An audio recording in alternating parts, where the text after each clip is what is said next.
en Al Día con Willax y vamos a hablar sobre lo que está ocurriendo en el Poder Ejecutivo, porque es realmente impresionante y ha generado alarma esto incluso en algunos gremios empresariales, los movimientos y la premura, la velocidad con la que salen algunos ministros, sobre todo de los cargos más importantes.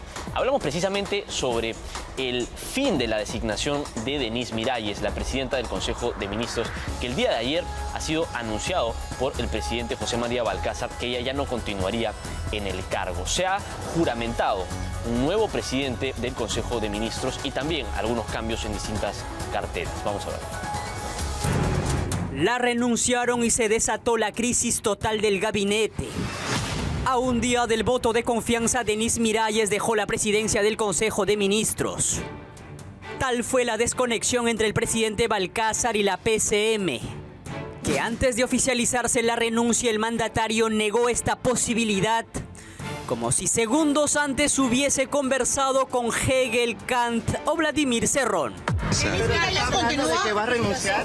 Todos los ministros están todavía en sus puestos. Estamos en plena campaña electoral, de tal manera que no podemos asegurar ni afirmar de que nos pueden dar o no el voto de confianza. Aunque para muchos no había otra opción debido a la falta de acuerdos, cuotas no cumplidas y una confianza que no estaba asegurada con apenas 34 votos. Son 57 congresistas que Sí, no le darían... Es difícil de predecir, amigos, es muy difícil. Porque estamos en un año también político, pues están en campaña. La última locura de este gobierno fue la cancelación del balance que pretendía ofrecer la saliente presidenta del Consejo de Ministros, Denise Miralles. En su lugar personal de prensa entregó su carta de renuncia a los periodistas presentes, dejando intacto el atril con el vaso de agua, el micrófono encendido y el tareco con su nombre. El 18 de febrero, hace menos de un mes, el mandatario indicó que no era difícil de gobernar este país. No será Miralles ni de Soto quien logre el voto de confianza en un país que no es el que pensaba Balcázar. No es difícil gobernar un país. ¿Quién ha dicho que es difícil? Lo ocurrido con Miralles podría entenderse como el resultado de los juegos de poder en los que se encuentran enfrascadas las bancadas que llevaron a Balcázar al sillón presidencial. Bueno, será que la historia se repite, ¿no? Hernando de Soto fue anunciado por este gobierno como próximo presidente del Consejo de Ministros, algo que no se dio. Y él se enteró por televisión de que no era él, sino que era Denise Miralles. Denise Miralles también se ha enterado por televisión, ¿no? Así va la informalidad en este gobierno.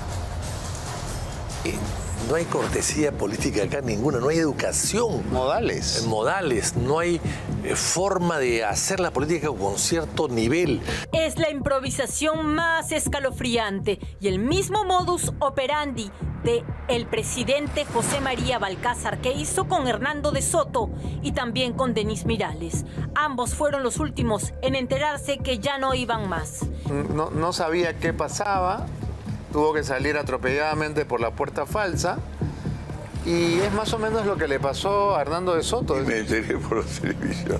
¿Te enteraste por la televisión? No, lo único que he visto es que, nunca volvió a llamar el presidente. Me dije, mira, ha tenido problemas seguramente. Hernando de Soto se quedó vestido y esperando un taxi que jamás llegó. Y a Miralles, después de una conferencia, le apagaron la luz. Ni siquiera la propia jefa del gabinete sabía la amenaza que se cernía sobre su cabeza. Una hora después ya estaba de patitas en la calle. La informalidad del propio presidente es increíble, una negligencia total. Le bajan el telón, ¿no? A Denise Miralles le apagaron la luz. Ha existido una descortesía, lamentablemente errores políticos que habrían generado finalmente el cambio en este caso. Cambios peligrosos que más golpea la cartera de Economía. Pero en Economía, que es una cartera tan cuidadosa, de tanto poder, de tanta responsabilidad, que duren 21 o 22 días, me parece que es gravísimo el Perú. Denise Miralles salió por la puerta de atrás, removida justo cuando decía que tomaría medidas si había dolo en el tema de Brunella Horna y el Ministerio de Salud.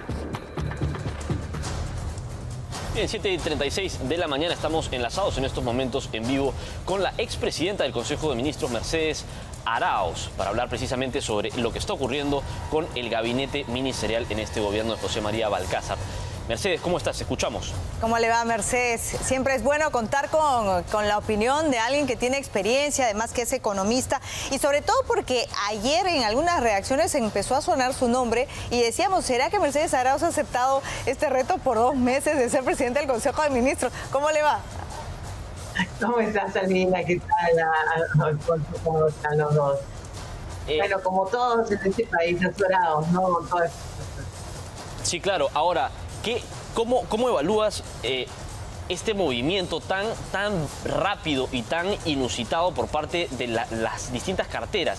Se emitió un pronunciamiento de distintos gremios empresariales pidiendo por favor que no salga la señora Denise Miralles para que se pueda mantener un poco más la estabilidad. Sin embargo, parece que no ha sido así. ¿Cómo se evalúa esto? ¿Qué es lo que ha primado? ¿Por qué ha salido? ¿Cuál es la interpretación de primera instancia? Bueno, ya tenían claro que no iban a darle el voto de confianza y bueno, la decisión la tomaron pensando en la estabilidad del presidente, más bien, ¿no? Creo que por ahí vienen las cosas. Él ha planteado algo de lo cual decía la señora Rosa María Palacios, como una estrategia, ¿no? Jugar a extender el tiempo 30 días más de supervivencia, ¿no? Como presidente, a partir de esta decisión. Entonces, bueno, tomar la decisión de no contar con el trabajo de la señora Miralles. Ahora todo esto es imposible con una facilidad básica. Ahora, ¿no? Mercedes, le voy a pedir si se puede acercar un poquito al micrófono para que no se la escuche un poco entrecortado. Entonces, usted también es de la teoría que lo que ha sucedido es un poco adelantarse a la no confianza del Congreso y un poco también ganar tiempo. Sí, es ganar tiempo.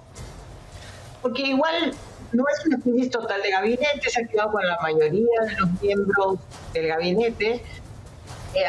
Entonces los cambios son minúsculos. Bueno, es cierto, me cambió el ministro del Interior y el ministro de Economía, son dos ministerios muy importantes en este momento, pero también gente funcionaria pública finalmente, ¿no? Que ya venían de ahí, en el caso como ganó el Ministerio de Economía y Finanzas. Claro, ahora, ¿cómo? Es darse aire, básicamente darse aire.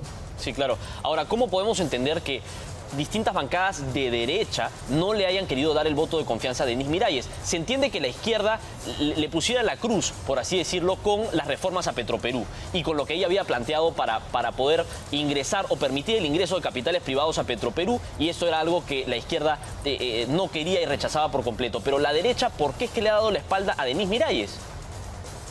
El problema con Denise Miralles es que probablemente les habría planteado que no podía hacer más gasto. Como están en campaña electoral, los partidos que están en el contexto total del Congreso, yo creo que están evaluando básicamente, pues, oye, si no me dan lo que yo quiero en este momento que estoy haciendo mi campaña, no me interesa estar al lado. Ahora, yo no los llamaría partido de derecha porque no es un tema de ideología, no son todos los congresistas, pero son más bien partidos mercantilistas. Ahora, pero dentro del análisis también está el hecho de que la propia Miralles llega de una manera un poco irregular, ¿no?, a ser presidente del Consejo de Ministros, casi de última hora, dejando de lado a Hernando de Soto. Entonces, y hay quienes señalan de que esta negativa del Congreso o este posible no a la confianza revelaría que ella no tenía pues el consenso que se requiere para ese cargo.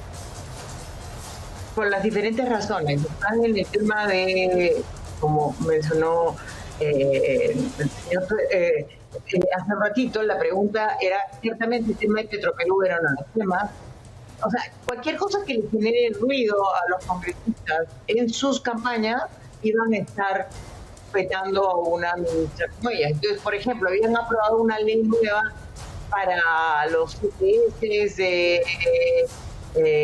CAS y otras cosas más, y otras con respecto a células vivas que están poniendo nuevamente.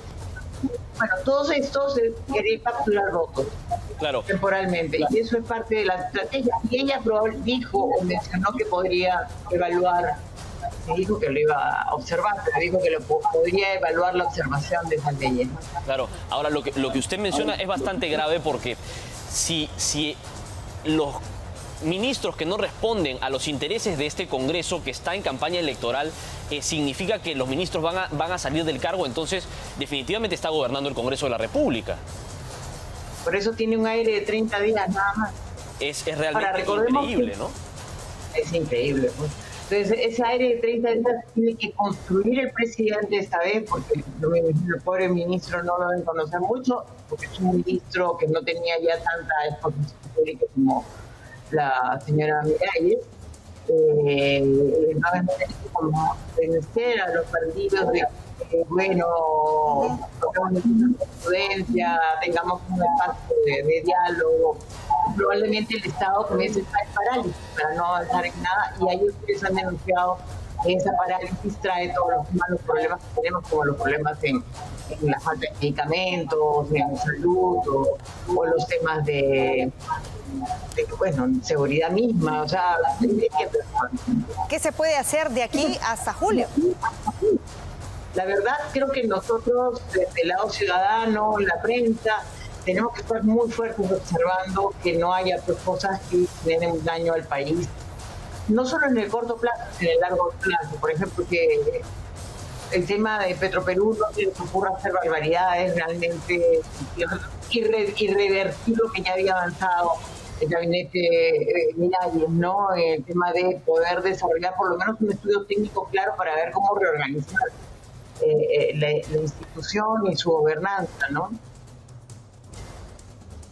Vamos a estar pendientes, como siempre. Mercedes, gracias por la opinión, por el comentario con relación a lo que ha sucedido el día de ayer nuevamente con esta crisis en el gabinete, en el Ejecutivo. Gracias, que tenga buen día. Gracias, hasta luego.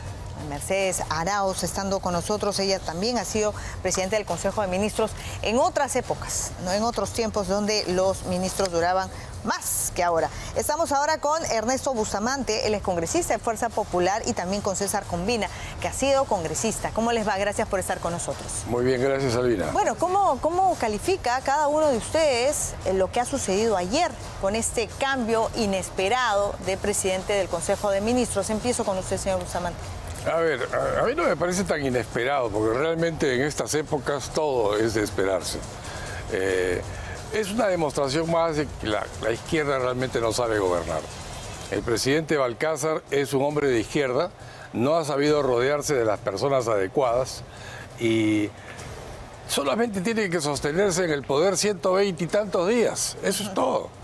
Mantener las elecciones y asegurarse que ciertas cosas críticas, como por ejemplo lo que está pasando en salud, lo que está pasando con el Ministerio de Salud, lo que está ocurriendo con la seguridad ciudadana, se mantengan en piloto automático o por lo menos no se empeoren. Sin embargo, lo que está ocurriendo es una cosa horrible, y es que no tenemos capacidad para hacer ni siquiera piloto automático. Ahora, en su caso, señor Combina, ¿era inesperado esta situación? El señor Bustamante dice que no. No, nada inesperado. Realmente quien se mete con comunistas siempre termina traicionado. Le pasó a Hernando de Soto, que simplemente le descolgaron el teléfono, y recién parece que Hernando se dio cuenta lo que es el marxismo, lo que es Perú Libre, lo que son los comunistas peruanos e internacionales, que son traidores por naturaleza, utilizan a la gente. Vladimir Cerrón lo ha llamado... ¿Usted cree que Hernando de Soto no estaba utilizando también el vehículo de la izquierda para sus propios intereses? Y probablemente intentó, pero ha salido chamuscado, igual que Miralles. Miralles también dijo, tengo la oportunidad de ser primera ministra, y al final la renunciaron. Los que vimos la carta donde el secretario general de Palacio comunica el agradecimiento de los servicios prestados, es mucho antes de la renuncia de Miralles. Es decir, a ella la sacaron, y la sacaron por la puerta trasera. Es una vergüenza lo que está pasando, una total improvisación, y para mí el señor Balcázar, hemos escuchado hace minutos que en su discurso decía que gobernar un país es muy fácil. Realmente este señor no sabe dónde está parado. Su desgobierno es simplemente una continuidad de desgobierno de Perú Libre, y para mí, para Avanza País, debería dar un paso al costado. Ahora, ¿tenían los votos para darle la confianza al gabinete Miralles desde Fuerza Popular? ¿Qué es lo que se había acordado? Ahora que ya pasó, de repente sí nos pueda contar, ¿le iban a dar o no la confianza? Yo pienso que sí. Yo pienso que era muy probable que se le diera la confianza. Fuerza Popular por lo menos tenía que escuchar y en base a eso deliberar. Yo era de la opinión que se le diera la confianza. Habían otros congresistas que públicamente han manifestado lo mismo o habían manifestado lo mismo. Así que no es verdad que no había los votos. Había algunos partidos que irresponsablemente habían anunciado sin siquiera conocer a los ministros que no le iban a dar la confianza, como por ejemplo Renovación Popular. Pero otros partidos no. ¿Avanza País en esta línea le iba a dar la confianza o no al gabinete Miralles? Avanza País no tiene nada que ver con el gobierno. Hemos sido la opción de total oposición al nacimiento del gobierno de Balcázar y era obvio que nosotros no íbamos a dar el voto de confianza. Sin embargo, claro. ¿No influyó en nada el comunicado de Confiep, no, solicitando que se le diera el voto de confianza en la línea de garantizar la gobernabilidad y la estabilidad? No darle el voto de confianza no necesariamente convierte a un partido en obstruccionista o en destructor de las decisiones públicas de un gobierno que tenía que durar 120 días. En el caso de Avanza País era obvio que nosotros no íbamos a apoyar un gobierno liderado por Perú Libre, liderado por un grupo criminal para nosotros, y por otro lado la señora Miralles contaba con el voto de confianza de sus aliados, de quienes llevaron a Balcázar a la presidencia.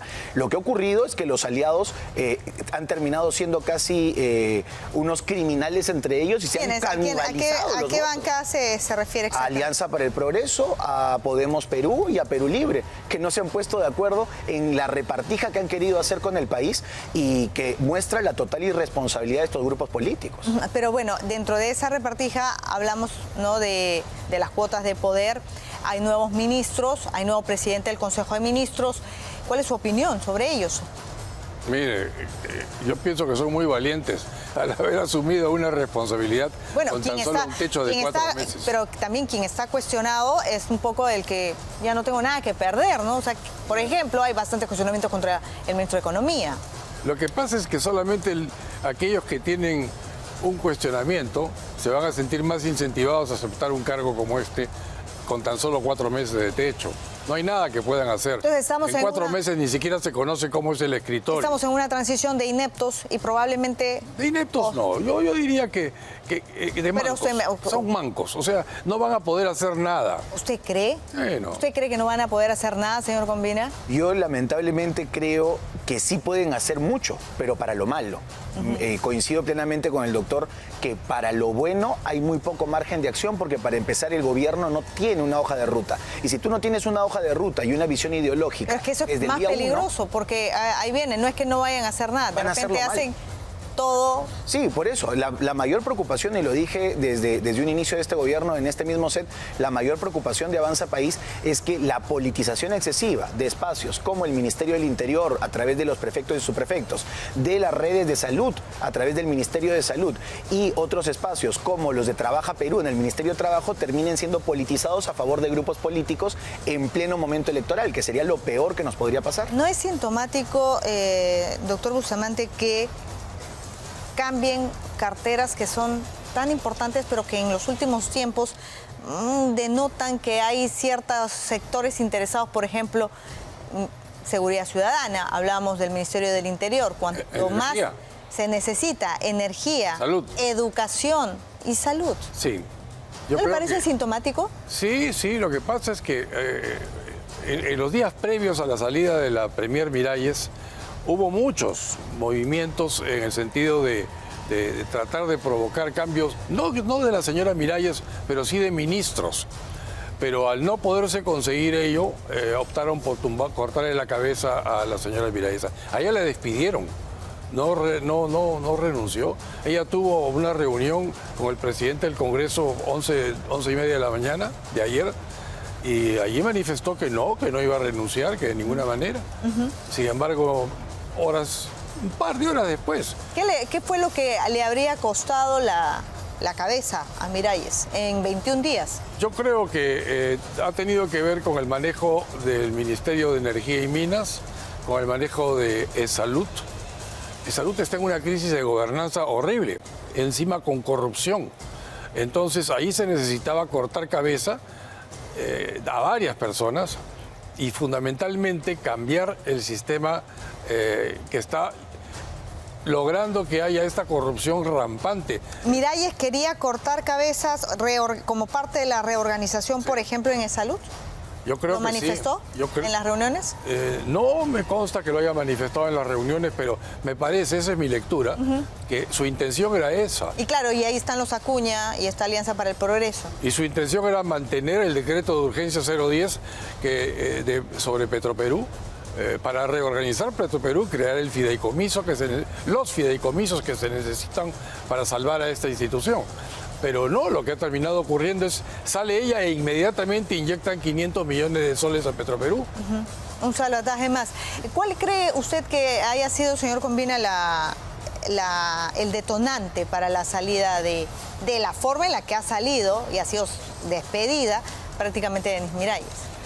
Quiero hacer una pequeña reseña de este gabinete, porque es un gabinete que ha entrado, como dijo el doctor Bustamante, para cumplir 120 días de gobierno, para cumplir las tareas más básicas, que eran básicamente garantizar la sobrevivencia del Estado y llevar a cabo unas elecciones, y que se ha demorado muchísimas semanas en pedir el voto de confianza. Yo entiendo que tenía que esperar que el Congreso vuelva a sesionar, porque estaban en receso parlamentario, pero la urgencia con la que ha sido convocado, por ejemplo, un pleno extraordinario para tumbarse el señor Gerí, debió ser la misma urgencia que Miralles tenía que tener para pedir inmediatamente, a la semana de haber asumido el cargo, el voto de confianza. Lo que ha ocurrido es que la han ido desangrando. Aquí han habido partidos, como digo, este grupo que la llevó al poder, Perú Libre, Podemos Perú y Alianza para el Progreso, que han estado conversando, dialogando, viendo el tema de ponerse de acuerdo para hacer su gobierno, y no se han logrado poner de acuerdo. Y la señora Miralles no tiene una representación política. Justamente es el gran error que ha cometido probablemente los últimos gobiernos, de poner primeros ministros que no tienen ni representación social ni representación política, y que solamente están ahí probablemente por haber ejercido una función pública de confianza en otro momento. La señora no tiene este peso político necesario para sentar y cuadrar a los aliados del gobierno, que son los que la pusieron ahí en primer lugar. Ahora estamos entonces con un gabinete más político, más técnico. ¿Cómo definiría el gabinete actual con miras a que pueda llegar a julio, ¿no? Yo creo que es un gabinete que no debería tener ninguna ambición. Yo no quiero calificar a este gabinete. Entiendo que son técnicos todos y están tratando de hacerlo mejor por el país. Quiero pensar en positivo. Espero que ninguno de ellos intente mantener el estatus de corrupción que hay en ciertos sectores. Eso debe limpiarse. Esa debe ser lo que ellos deben acometer para estos 4 meses. Y punto.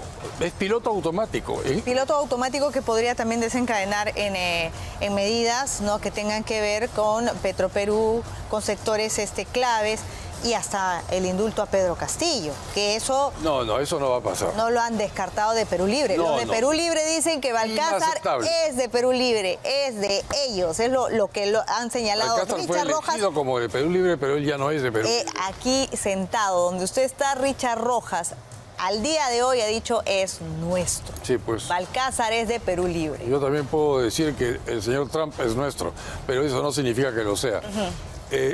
Balcázar es un hombre de izquierda y carece de llegada a aquellos sectores productivos de la sociedad. Es muy difícil que él pueda gobernar, vamos a decir, 4 años, 1 año, 6 meses. Pero ¿sabes qué? Que gobierne ya estos 4 meses. Pero eso sí, que ni se le ocurra siquiera crear una comisión de indulto para el señor Castillo.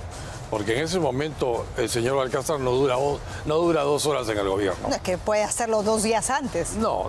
El 26 de julio lo puede hacer, ¿no? ¿Usted qué opina, señor Combina, que lo veo moviendo la cabeza de un lado para el otro? Es que Perú Libre es realmente un cáncer, y es un cáncer que avanza, y haberlo dejado llegar al gobierno 3 veces, porque ha llegado al gobierno 3 veces, con Pedro Castillo, con Dina Boluarte y con José María Balcázar. Es un terrible error, pero además es un peligro latente. Tú no sabes qué cosa van a hacer ellos y cómo van a reaccionar. Si Pedro Castillo en estos momentos no tiene un pedido de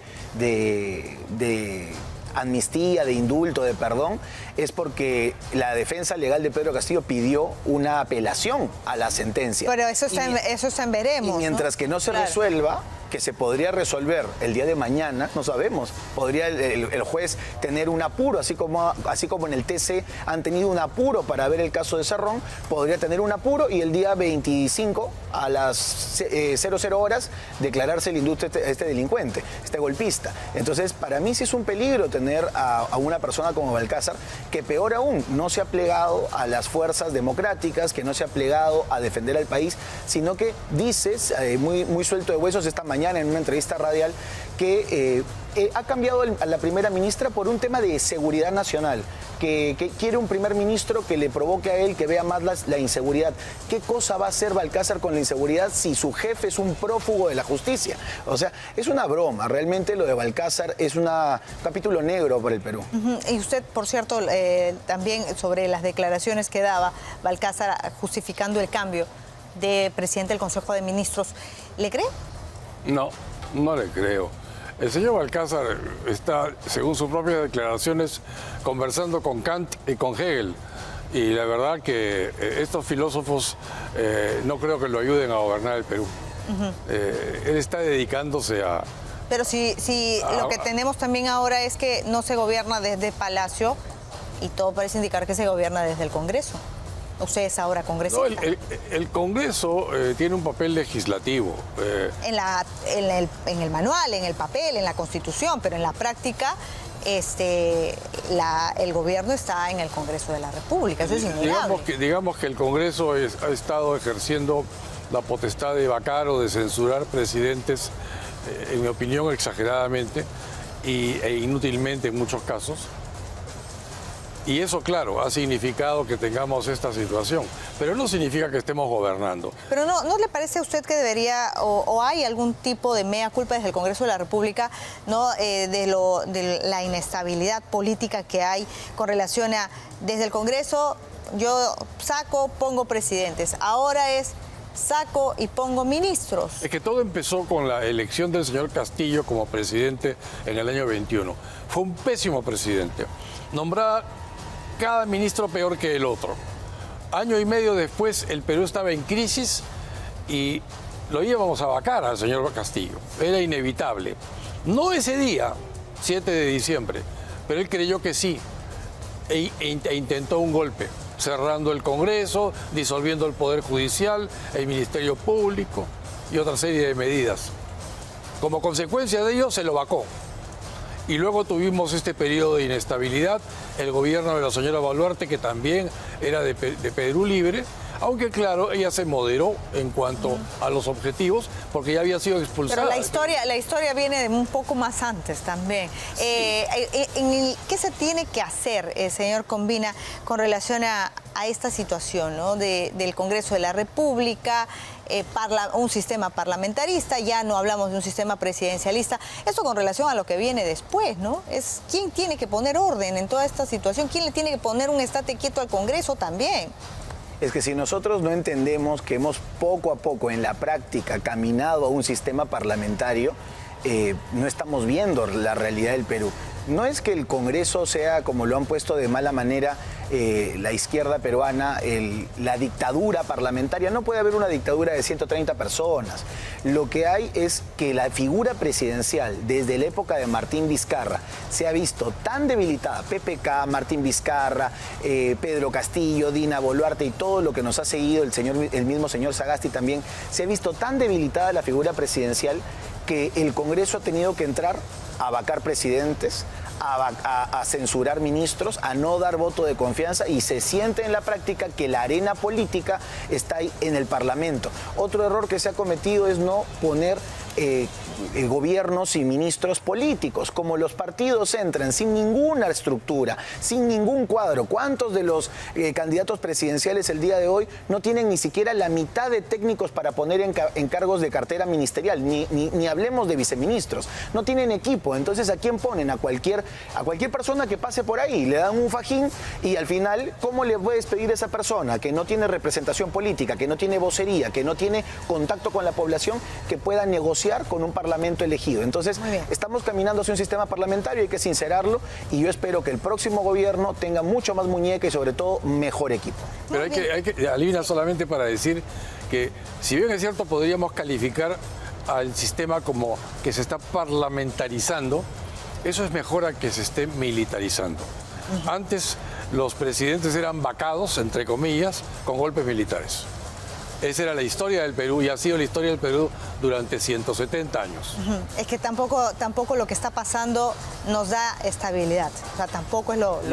No, pero es mucho mejor tener en todo caso el control por uno de los poderes del Estado que por un estamento como es el grupo de militares que tenían una orientación política como fueron los militares de los años 70. Pero la elección popular es lo que cuenta.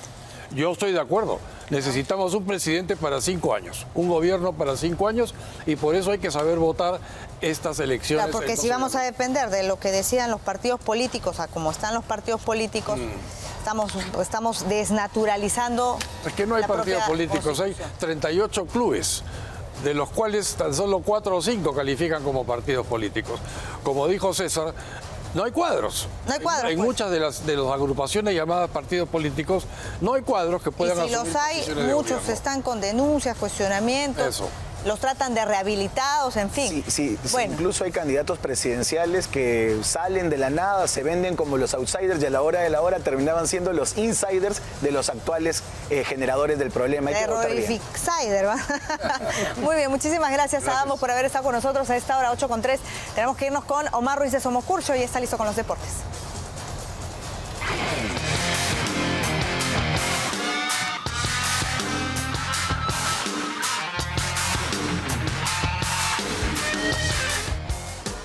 Bien, ya regresamos con más debate político, pero ya les voy a contar también qué va a pasar con el clásico. El clásico del fútbol peruano, que está a la vuelta en la esquina. Bueno, después del parate por la fecha FIFA y con los problemas del racismo en nuestra liga, ¿cómo se va a jugar? ¿Dónde se va a jugar?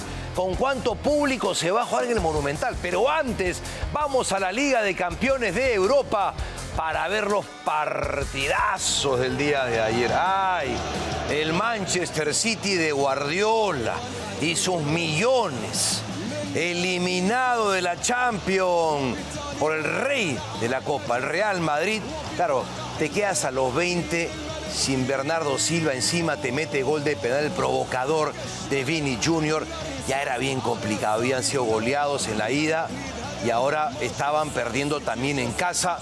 A los 41 aparecería para dar una luz de esperanza Erling Haaland, el jabalí noruego, que lo sacan después de la cancha.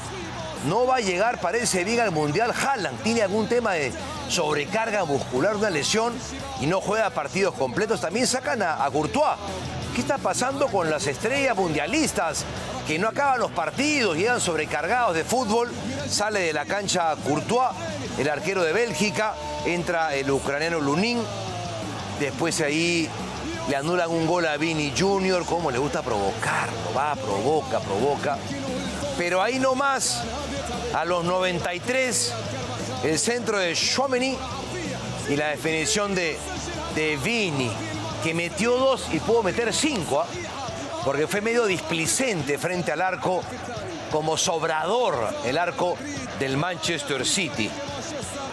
Mbappé entró en la recta final para darle un poquito de movimiento al francés, que tampoco llegaría bien al Mundial.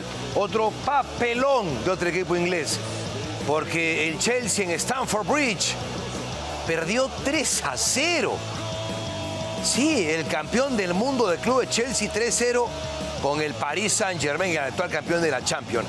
A los 6 hay qué horror de Sarr, y aprovecha Brasteglia, el gran atacante de Georgia, definiendo perfecto de zurda. Global 8-2 para el PSG, sí, 8-2 en el global. A los 14, Barcola. ¿Qué tal de jugadores tiene Francia?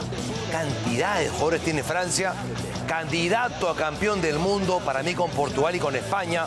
Y a los 61, Mayulú, 19 años. Otro francesito que aparece y marca el 3-0 en la tribuna. Liam Rossignol. Ese es el entrenador, qué descarado. El técnico del Chelsea le da un papel a Garnacho para que entre a dar indicaciones en la cancha cuando perdían 3-0. El Sporting de Lisboa el ex equipo de Andrés Carrillo. Bueno, este es de terror. Están matando el fútbol. Escándalo mundial.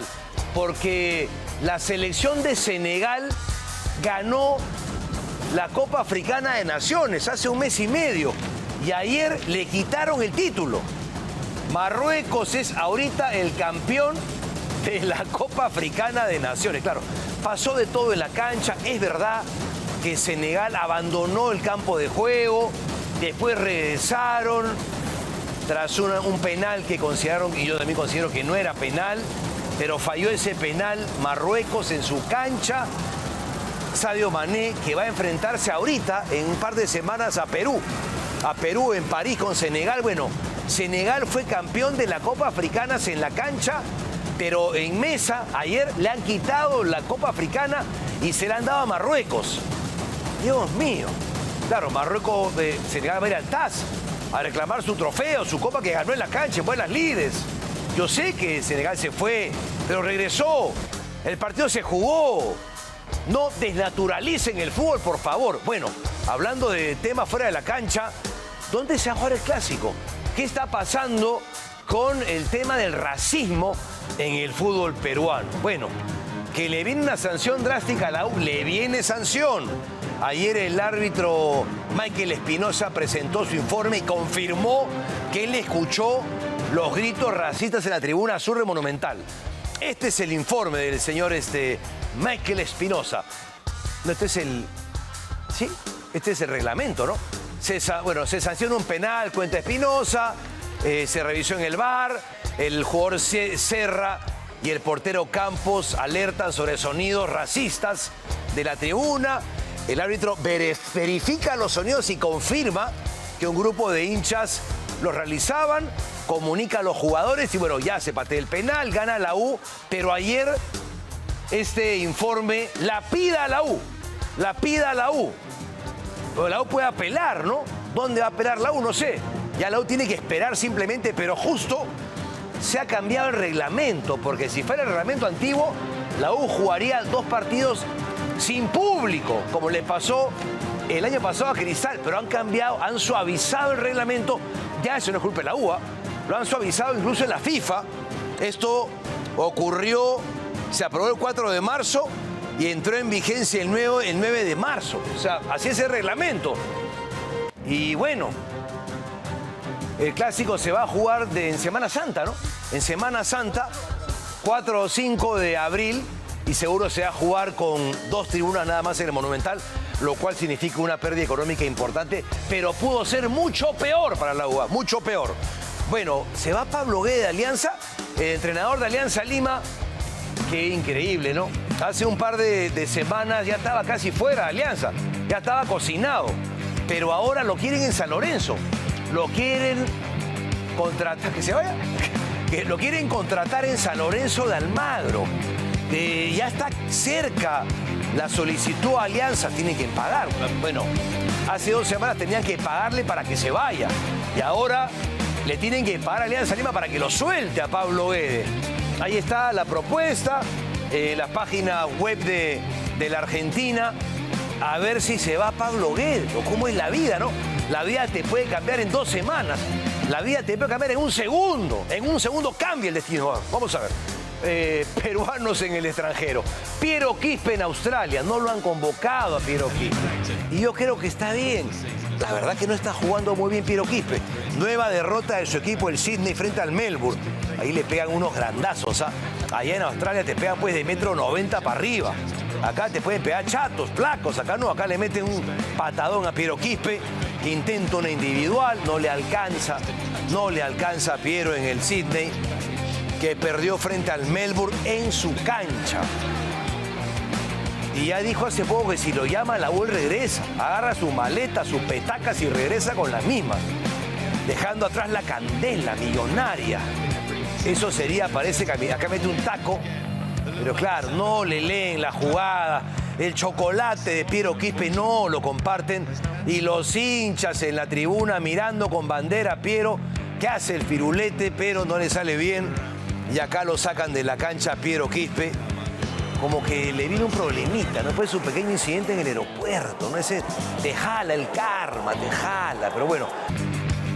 Noticia positiva para el fútbol peruano, porque Franco Giacambaccio firmó su primer contrato con la Juventus de Turín.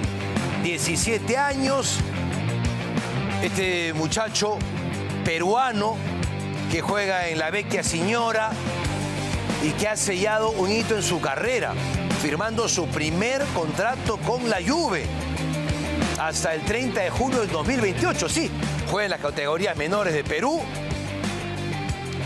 formado en las canteras de la Juventus. Ojalá que llegue al primer equipo. Tiene madre peruana y padre italiani.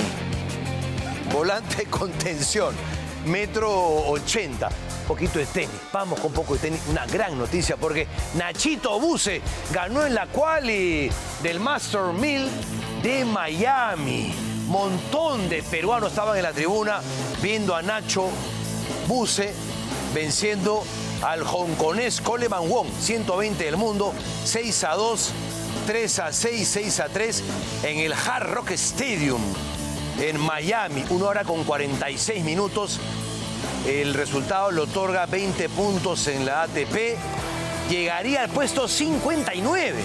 Su próximo rival se lo damos más tardecito, en el bloque del mediodía, porque la noticia no para, no para. ¿Sí? Si gana esta fase, se enfrenta al número 2, que es... Ay, Carlitos Lastra, bueno, ya tranquilo. Vamos con Juan Pablo Varillas, con Sinner. Juega con Sinner si gana la primera etapa del Master 1000 de Miami. Con Sinner, imagínate, que avance bien. Carlitos Lastra, estás en todas. Juan Pablo Varillas debutó con contundente victoria en el Challenger de Asunción. Y Gonzalo Bueno también. Falta iluminación ahí en el Challenger de Asunción, ¿no? Se ve medio oscuro, pero bueno. Ganaron los dos peruanos en la primera ronda del Challenger de Asunción. Voy a confirmar eso de Nacho Buse con Sinner. Si gana el partido de la primera etapa, ¿jugaría con Sinner o ahora juega con Sinner, señor Lastra? En la segunda, está confirmando, ¿qué está confirmando? Ya, es que la noticia cambia, la noticia cambia. Vamos con curiosidades en el bloque deportivo. Ya venimos con más debates políticos porque empezamos a repasar la llegada de Leo Messi con Antonella para celebrar el cumpleaños de Antonella. Mira, y ahí ni el ballet parking se acerca, ¿no? Ahí camina tranquil, regia Antonella, con ese enterizo celeste, disfrutando de las calles de Miami, en un exclusivo... Pero lo veo frío, ¿no? No la agarra en la mano. Ahí hay problema. Ahorita el rostro de Messi se ve, ahí hay algo, mira. Y en el cumpleaños todavía. Mientras Cristiano Ronaldo está en Madrid, huyendo del conflicto bélico del Medio Oriente, está con su hija, Cristiano Ronaldo, disfrutando unos días de sol en Madrid. ¿Estás seguro que es en Madrid? ¿Hay sol ahorita en Madrid? ¿Sí? Hay que investigar bien. David Beckham se fue este es en los Alpes, ¿no? Se fue a los Alpes a esquiar. Las fotos de David Beckham. No es en Canadá, perdón, en Canadá. No, uno puede pasar. ¿Quién soy yo para meterme en tema de derecho de televisión? Pero claro, compran los derechos y te pasan 2 partiditos nada más, ¿no? Ahora en YouTube, gratis, todos los partidos. No sé si gratis, todos los partidos en YouTube, ¿eh? Gran noticia. Como esta noticia, ¿no? Porque vas al colegio con las zapatillas de Wallon. Tienes en negro y tienes en blanco para que las irrompibles, las eternas de Wallon, juegues en el recreo tu partidito de vóley, tu partidito de fútbol, con las zapatillas de Wallon, las escolares. Ya sabes que Wallon está en todo el país. Hace 36 años Wallon diseña la mejor ropa deportiva. Gracias, de una vez, vamos con el tiempo. La mejor ropa deportiva del país. Está en todo el Perú. Inauguró una tienda nueva en San Juan de Lurigancho, frente a la puerta 2 de Mall Aventura. También está en Punta Hermosa, en el Boulevard Punta Mar y en todo el Perú. O si no, compra desde tu casa cualquier producto de Wallon en la página de wallon.com.p y te llega a la puerta de tu casa. Porque Wallon es amor por el deporte. Bien, nada más en deporte, pero hay más, una más. Una más, vamos, gracias, vamos. Jairo Vélez que está recontrasado, que está suspendido, habló de su convocatoria a la selección peruana. Jairo Vélez. Era Jairo Vélez, confundí con Jairo Concha, mucho Jairo. Bueno, confirmado el tema de Nacho Buse, que ha ganado en la quali.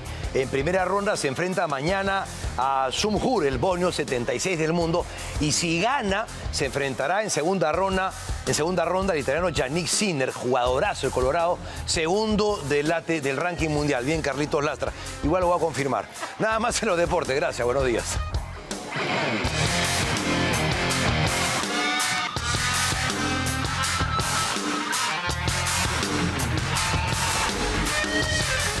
Bien, vamos a pasar a hablar de otra información, porque volviendo al ámbito político, se ha revelado un escándalo entre Alianza para el Progreso, organización política de César Acuña, y Salud, el Seguro Social. ¿Qué es lo que habría estado pasando aquí? Bueno, se ha cuestionado al líder del partido Alianza para el Progreso sobre si es que él sabía sobre estos nexos con la familia de Brunella Horna. Él ha respondido que no tiene conocimiento de nada de lo que ha ocurrido e incluso ha afirmado que ha hablado muy pocas veces con el padre de su nuera. Nuevamente César Acuña se sacude de las denuncias y cuestionamientos. Yo no tengo que ver en absoluto, yo no tengo que ver nada. Acuña aseguró que no tiene mucha relación con los parientes de su nuera Brunella Horna. Según indicó, ha conversado pocas veces con el padre de la modelo.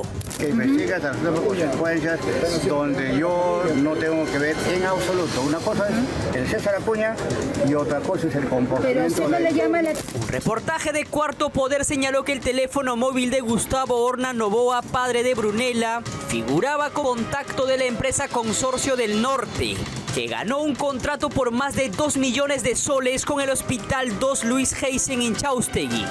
Que recién me estoy informando por ustedes. Al suegro de Richard, creo que habré hablado con él 5 veces. No tengo mucha relación.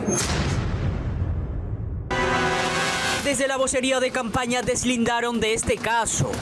Nos están trasladando a nosotros una carga en términos de control sobre actividades de particulares que no tienen nada que ver con el partido y que escapan también al ámbito de control empresarial profesional de César Acuña.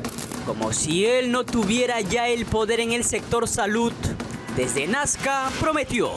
Mejoramiento del primer nivel de salud abandonado, creo que ahí está la solución. Si nosotros mejoramos las cosas, centro de salud, estamos atendiendo a la gente más pobre, estamos atendiendo a la gente que más necesita y evitamos que haya un embalse de pacientes en un hospital. Así César Acuña busca convencer a los jóvenes. Quiere hacer creer que no sabía de la contratación de los familiares de Brunella en E-Salud. Se ampara en el desconocimiento, pese a que desde hace buen tiempo se habla de que APP manejaría este sector.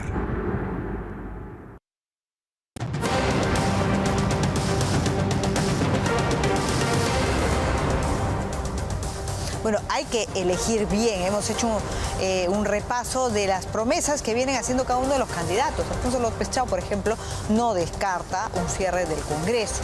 En tanto, el líder de Podemos, José Luna, promete devolver el dinero de la ONP. ¿Esto es viable o no? Rafael López Aliaga también se ha pronunciado sobre la repartija de poder en el Congreso. Yo creo que el pueblo tendrá que estar harto de esta repartija continua y constante, la semana y 25 años, en ministerios que no han resultado. Es Rafael López Aliaga poniendo una vez más el dedo en la llaga al referirse a César Acuña y una supuesta repartija de poder por parte de Alianza para el Progreso. Declaraciones que las brindó luego de haber visitado Trujillo. Creo que si una persona tiene tanta como cáncer, ¿no? También tiene que pagar impuestos, pues todo peruano. Además, el candidato de Renovación Popular señaló que el famoso muro del presidente chileno José Antonio Kast en Tacna podría repetirse, pero esta vez hecho por nosotros en la frontera con Ecuador. Pero claramente Kast es todo su derecho. Creo que nosotros debemos hacer lo mismo en la frontera con Ecuador, por ejemplo. Tenemos que cerrar nuestra frontera y a todo delincuente que esté en Perú, que no tenga papeles de regla, el pueblo se va. De otro lado, el candidato presidencial de Podemos, José Luna, ya no sabe qué prometer para conseguir más votos y esta vez pretende supuestamente devolver los aportes de la ONP, tal como se hizo con el AFP.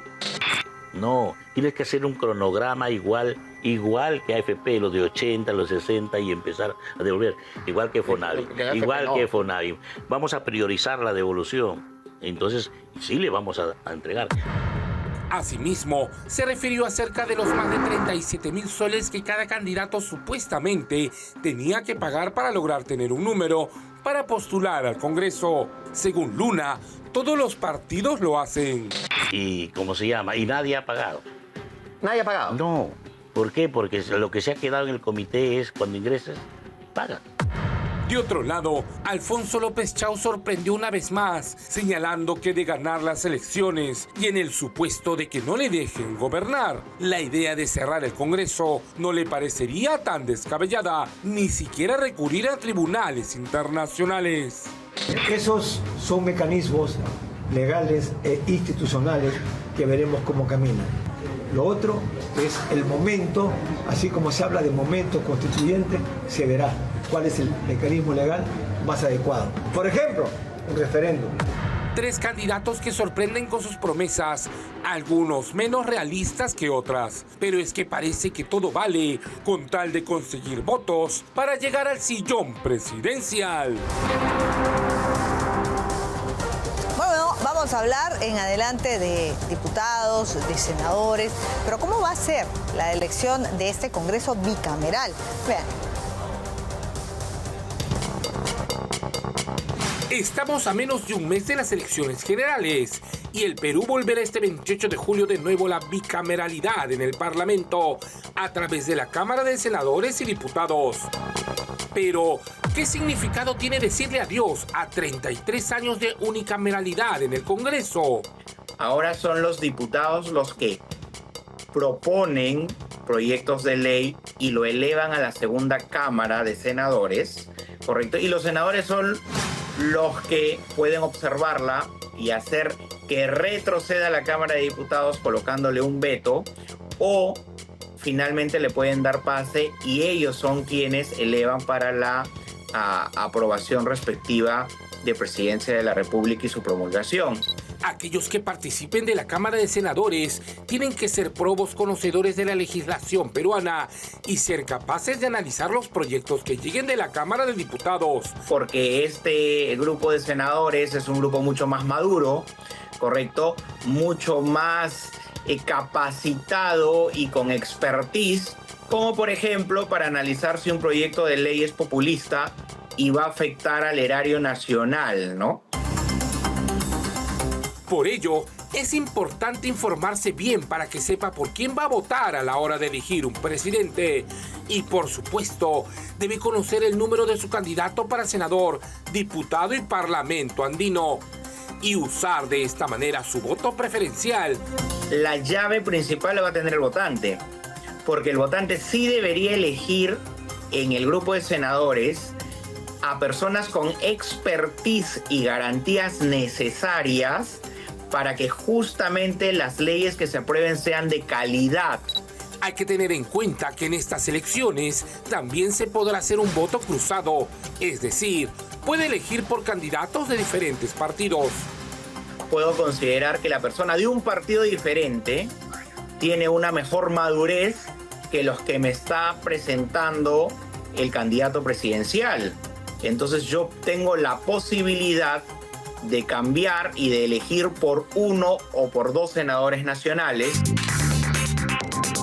El llamado está hecho. Infórmese correctamente que aún está a tiempo. Conozca bien a sus candidatos para que a la hora de votar no escoja a alguien de quien tiempo después se pueda arrepentir. Son las 8:32. Se ha probado que el 50% de los electores no conoce el símbolo de los partidos políticos. Hay una encuesta que ha realizado Datum que revela que el 53% de los habilitados para votar el 12 de abril no sabe cuál es el símbolo del partido por el que piensa votar. ¿no? El 47% asegura que sí conoce el símbolo. Y bueno, la situación para el votante, sobre todo aquellos que recientemente van a votar, hablamos de los más jóvenes, es única, ¿no? Porque desde el 2026 no teníamos tantas opciones, 35 opciones para presidente, 2 para senadores, 2 para diputados, 2 para el Parlamento andino. ¿Será un proceso largo? ¿Será que se convierte en el proceso electoral más largo de la historia? ¿Cuánto tiempo vamos a tener? ¿Se van a establecer tiempos para votar? ¿No? ¿Cuánto necesitamos? Un minuto y medio por persona aproximadamente es lo que calcula OMPE. Son las 8:34. Vámonos ahora sí con el debate. A esta hora ya está listo Alfonso, que tiene a 2 invitados. Muy bien, estamos listos. Ya faltan 25 días para el 12 de abril, para acudir a las urnas y votar finalmente por un gobierno que nos dé más estabilidad del que estamos viendo. El día de hoy, en este panel característico del día con Willax, sobre todo el bloque Elige Bien, nos acompañan 2 candidatos al Senado. Está con nosotros el doctor Carlos Mejía, él es candidato al Senado Nacional. Escuche bien, porque el nacional es distinto del regional. El Senado Nacional con el número 9 de Fuerza Popular, y José Chevasco, él está con el número 1 por el Senado por Lima, en Podemos Perú. Creo que he acertado muy bien con las diferencias. Perfecto, hermano. Muy bien. Vamos a hablar sobre lo que está... Quiero empezar tocando un poquito lo que está pasando con el Poder Ejecutivo, porque no se ha dado el voto de confianza. Estamos viendo una pequeña desestabilización con respecto al gobierno de turno. Fuerza Popular había anunciado que sí iba a dar el voto de confianza, y Podemos Perú anunció que no iban a dar el voto de confianza, que no tenían una opinión favorable de Denis Miralles. Pero esto genera entonces una crisis que estamos viendo con 12 presidentes del Consejo de Ministros en los últimos 5 años. ¿Qué es esto? El gobierno, el Congreso gobierna, pone ministros, saca ministros. ¿Por qué estas posturas tan quizá inestables? Doctor Carlos Mejía, por favor. A mí me da la impresión que el Congreso unicameral ha llegado a su final. La bicameralidad va a ser creo que la renovación en el sistema parlamentario, porque los congresos unicamerales tienen ese defecto. Buscan siempre hacerse de todo el poder. Y si bien es verdad que en gobiernos anteriores el presidente de la República supo manejar las fuerzas políticas, sí, claro, y consensuar, esto no ha pasado en los últimos 10 años. Y entonces es el resultado, creo yo, de una crisis del sistema unicameral. José Chevasco, el tema de la crisis. Mira, del gabinete. Yo he visto el funcionamiento del sistema bicameral, sí, y también el sistema unicameral. Al principio yo era hincha del unicameralismo, pero con el tiempo me he dado cuenta que esa concentración... Porque brevemente, porque por los costos, en algún momento que los costos eran menores. Los costos menores, los procedimientos legislativos eran más rápidos. Pero me di cuenta después de que lo más rápido no necesariamente es lo más eficaz. Claro. Sobre todo en un aspecto de carácter político, donde la gente necesita diálogo, y por ejemplo este Congreso unicameral se ha excedido y ha abusado de los procedimientos que supuestamente eran marginales y lo han hecho normales. Por ejemplo, el tema de la dispensa del trámite de la segunda votación. El 90% de proyectos han sido dispensados para que no haya doble debate. Eso es una barbaridad. Es terrible. Es una barbaridad. Y lo que hizo a pesar de que está hecho el doble debate. Está previsto el doble debate. Sí. Y Carlitos tiene razón, cuando esa concentración de poder, y al no tener un Congreso, nuestro sistema parlamentario, válvulas de escape para poder equilibrar justamente y decirle, oye, congresista, ya pues, con la renovación por tercios limitados, que es una posibilidad, claro. Y además, lo que está sucediendo. Además, el apresuramiento en el procedimiento legislativo se ha trasladado también en una suerte de apresuramiento también en las instituciones que manejan las relaciones entre el Parlamento y el Poder Ejecutivo. Ahora, o sea, se están saltando a la garrocha la interpelación, la censura, y van de frente a la vacancia presidencial. Pero quiero ir directamente a lo que ha pasado el día de ayer con los votos para Denis Miralles y los que no tenía, ¿no?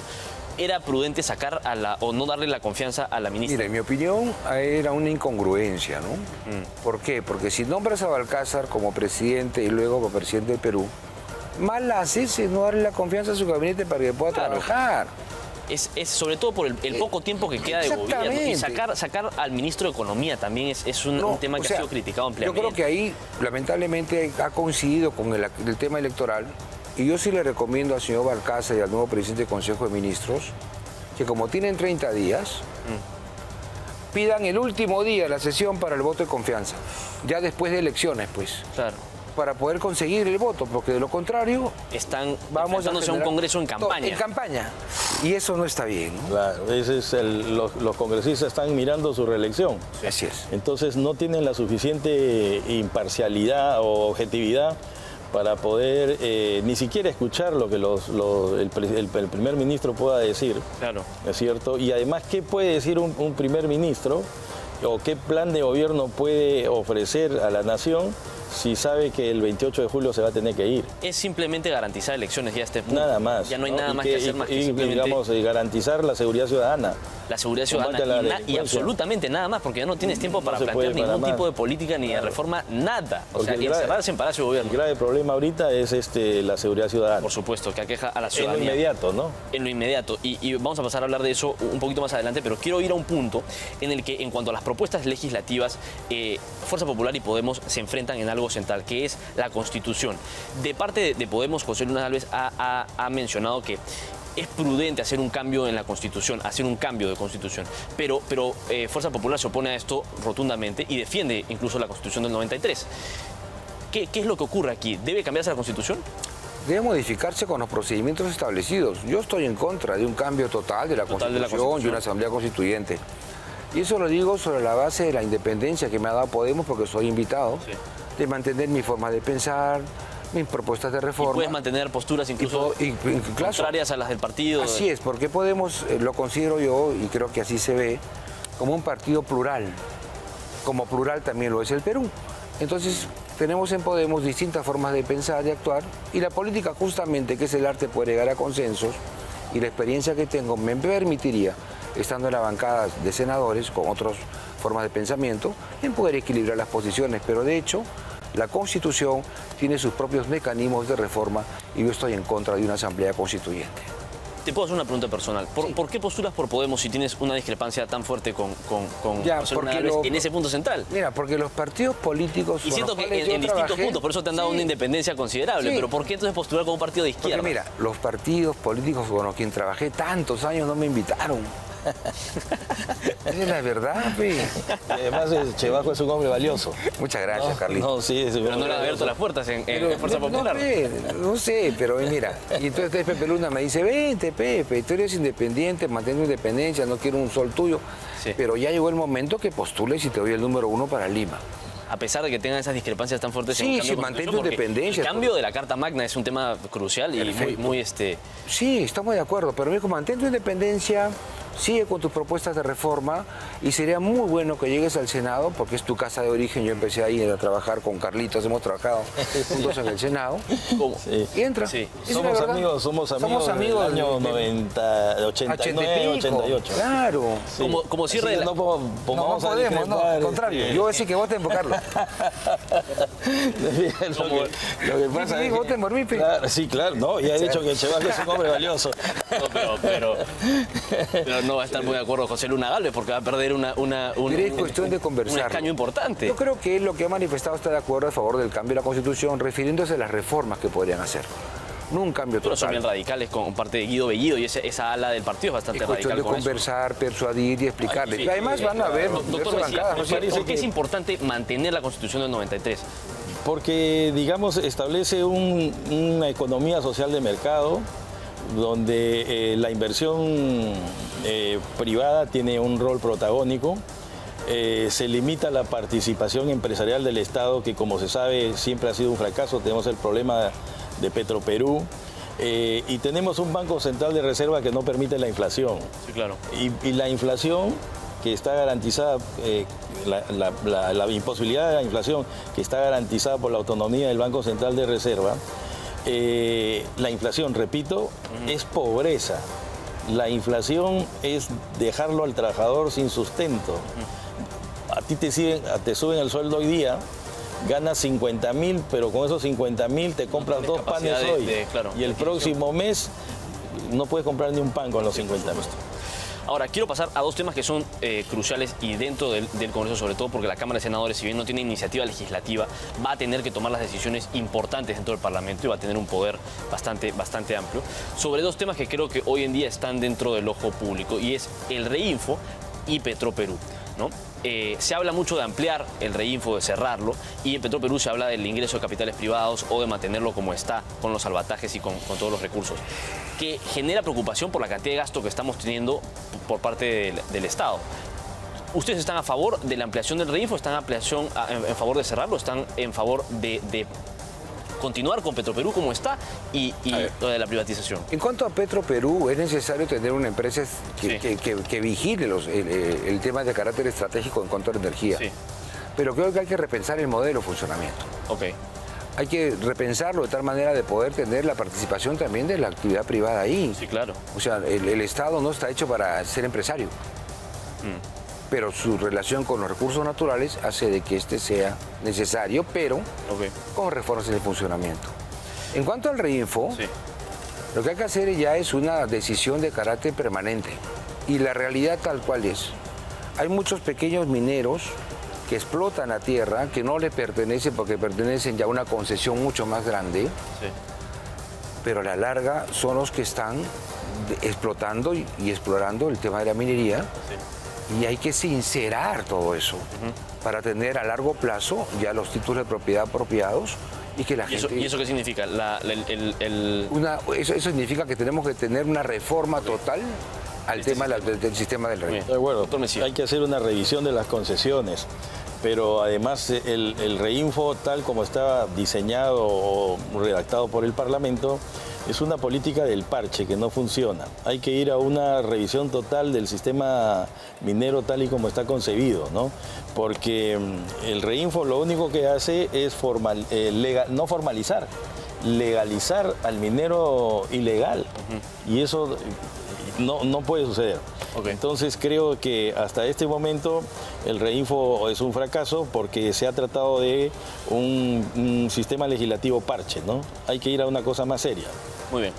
Muy bien, les agradezco a los dos por haber tenido la amabilidad de acompañarnos esta mañana en Al Día con Willax. Tienen sus números en cada una de las camisas. Carlos Mejía con el número 9 a la Cámara de Senadores y José Chevasco con el número 1 también a senadores por Podemos Perú. Muy bien, muchísimas gracias. Y precisamente al respecto, preste atención porque si usted está pensando de repente votar por alguno de los candidatos que ve aquí en Al Día con Willax, pero no está muy seguro todavía, se ha lanzado una plataforma que se llama Revisa tu Candidato. Esto en el marco, evidentemente, de las elecciones generales de 2026. Es una herramienta que busca brindar mayor transparencia e información a los ciudadanos sobre los postulantes a el Congreso, a la Presidencia de la República, a la Cámara de Diputados, al Parlamento andino. Incluso, esta iniciativa permite acceder a datos relevantes como la trayectoria profesional, contratos con el Estado, sanciones, propiedades declaradas, deudas, obligaciones, etc. El objetivo es fomentar un voto informado y responsable, facilitando la evaluación de quienes aspiran a los cargos públicos más importantes hoy en día. Así que ya lo sabe, Revisa tu Candidato es la plataforma que usted debe de conocer para poder estar informado antes del 12 de abril. Muy bien, vamos a esta hora con importante información.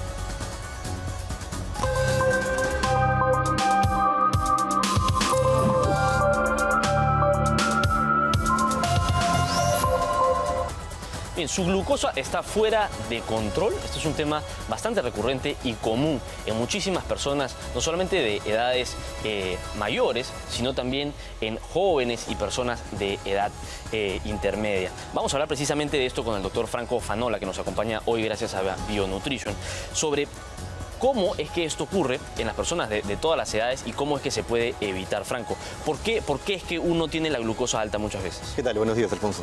Bueno, la diabetes es una enfermedad muy prevalente en la cual tenemos que tener mucho cuidado porque más del 1.3 millones de personas mayores de 15 años ya han sido diagnosticadas con diabetes. Y dentro de todas las personas que tienen diabetes, un 50% ni siquiera está enterado. Ahora, ¿cuáles son los principales síntomas por los que uno se entera? ¿Cuáles son los problemas con los que uno lidia al tener diabetes? Hay algo que llamamos polidipsia, que es mucha sed, poliuria, que es ir muchas veces al baño, polifagia, que es poder comer mucho. Son principales síntomas. Principales síntomas. Y una pérdida de peso a pesar de tener todos estos síntomas. Pero el problema es porque el páncreas no está funcionando bien comúnmente y también se asocia a la parte genética. Estar muy sediento es un síntoma, eso es bastante interesante. Ahora, esto a largo plazo puede generar complicaciones en el día a día, ¿no? Claro. Como por ejemplo la cicatrización. ¿Cuáles son los principales problemas de la diabetes? Bueno, lo que hace en sí el páncreas es generar una hormona que se llama la insulina. Esta insulina es la que hace que toda la energía y el azúcar entre a las mismas células. Y si es que este azúcar no puede entrar a las células, esta va generando un daño en los nervios periféricos, por eso hay menos sensibilidad, por eso es que hay menos irrigación también. Hay falla en los ojos, hay falla en los riñones y hay falla también en las partes de los miembros, en los pies y en las manos. En los ojos, o sea, en las distintas habilidades que uno tiene. Ahora, ¿cómo se puede evitar esto? ¿Cuáles son las formas de prevenirlo tempranamente? Tenemos que tener en cuenta que como está asociado a una parte genética y a una parte ambiental, tenemos que tener una buena dieta, tenemos que tener buen ejercicio, tenemos que poder controlar la comida que estamos comiendo y la glucosa que estamos teniendo. Por lo cual, con un regulamiento de la microbiota, vamos a poder generar un mejor sistema digestivo también. Y para eso nos puede ayudar Bacterium Plus. Claro, Bacterium Plus, que tiene 8.000 millones de bacterias dentro de las 7 cepas comprobadas clínicamente, nos va a poder ayudar a poder generar una regulación de la microbiota, un mejor equilibrio, menos fermentación, una mejor digestión, un mejor sistema inmune en general. Fantástico. ¿Qué es lo que ofrece BioNutrition? En el caso de hoy día, si es que compran un paquete completo de Bacterium Plus, vamos a regalarles un frasco extra más una guía de salud y solo para las 50 primeras llamadas un frasco de Keto Plus. Tienen que llamar ahora al 01-701-5635 o al 9088-71515. El Keto Plus son las gomitas de vinagre de manzana. El Keto Plus te va a ayudar a acelerar un poquito el metabolismo. El complemento para este paquete importantísimo. Ya lo sabe, tiene los números en pantalla, están en el banner de abajo. Es el teléfono fijo y el número WhatsApp al que usted puede escribir. Ya sabes, son las primeras 50 llamadas. ¿Nos podrías repetir esa promoción? Si es que compran un paquete completo de Bacterium Plus ahora, les regalamos un frasco extra de Bacterium Plus, más una guía de salud. Y aparte de eso, sola para las 50 primeras llamadas, un frasco de Keto Plus, que son las gomitas de vinagre de manzana, solo para las 50 primeras llamadas. Y en esta guía de salud no solamente se habla sobre el tema de la diabetes, sino también sobre otros temas que te va a ayudar Bacterium Plus y acerca de cómo los probióticos pueden ayudarte también. Muy bien, fantástico, ya lo sabe. Entonces, las 50 primeras llamadas, tenemos los números en pantalla para que usted los pueda tener en consideración. Es el teléfono fijo que ya está viendo y el número de WhatsApp al que puede llamar de inmediato para aprovechar esta gran promoción que el día de hoy nos trae BioNutrition con Bacterium Plus. Muy bien, ya lo sabe, llame de inmediato. Muchísimas gracias, doctor Franco Fanola, por habernos acompañado esta mañana en Al Día con Willax. Muy bien, nos vamos a una breve pausa comercial y volvemos con mucho más aquí en Al Día con Willax.